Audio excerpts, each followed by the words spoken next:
প্রিয় দর্শক, আসসালামু আলাইকুম। আজ আবার আপনাদেরকে নিয়ে এলাম সন্দ্বীপের মেন রোডটা। এই গুপ্তছড়া বেলবাদ থেকে নেমে আমরা গুপ্তছড়া বাজার পর্যন্ত এসেছি। দেখুন, আমি আজকের ভিডিওতে আপনাদেরকে দেখানোর চেষ্টা করব যে সন্দ্বীপে ফেরি হওয়ার পর থেকে অনেকগুলো চিটংয়ের গাড়ি কিন্তু এখানে ঢুকে। আজকের ভিডিওতে দেখবেন বাস এবং ট্রাক, চিটংয়ের যে ট্রাকগুলো আমরা সচরাচর দেখি, এগুলো সন্দ্বীপে। আপনাদের কাছে আমার প্রশ্ন, এই রাস্তায় কি বাস এবং ট্রাক চলার জন্য প্রযোজ্য কিনা? তো আমি প্রশাসন এবং আমাদের উপদেষ্টা ফাইজুল কবির স্যারের কাছে বিশেষভাবে অনুরোধ থাকবে যাতে রাস্তার কাজটা খুব সহসাই হয়। আশা রাখা যায় উনি আমাদের সন্দ্বীপের রত্ন, আশা রাখা যায় হয়তো কাজটা সহসা হয়ে যাবে।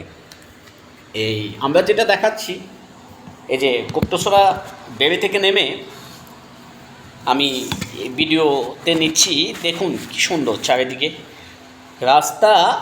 শুনেছি ডাবল লেন রাস্তা হওয়ার সম্ভাবনা আছে, যদি হয় আমাদের ভাগ্য ভালো। দেখুন, আমার যে গাড়িগুলো অতিক্রম করে আপনারা জাস্ট একটু দেখবেন যে পাশে কিন্তু রাস্তা থাকে না। আমার সামনে এখন বড় যে ট্রাক, খোলা ট্রাক, ওটা যখন আসবে রাস্তায় কোনো জায়গাই নেই। দেখবেন এই কিছুক্ষণ পরে আমার সামনে দিয়ে বাস আসবে এবং ট্রাক আসবে। আমরা অধিকাংশ সময় দেখি চিটংয়ের বাস বা ট্রাকগুলো আসবে, এখানে জ্যাম, মানে এখানের যে অটো, আমাদের এখানে তো সচরাচর খুব বেশি অটো, এখানে তো আদার্স গাড়ি খুব কম, যে একটা জ্যামের রাজ্য হয়ে যায়।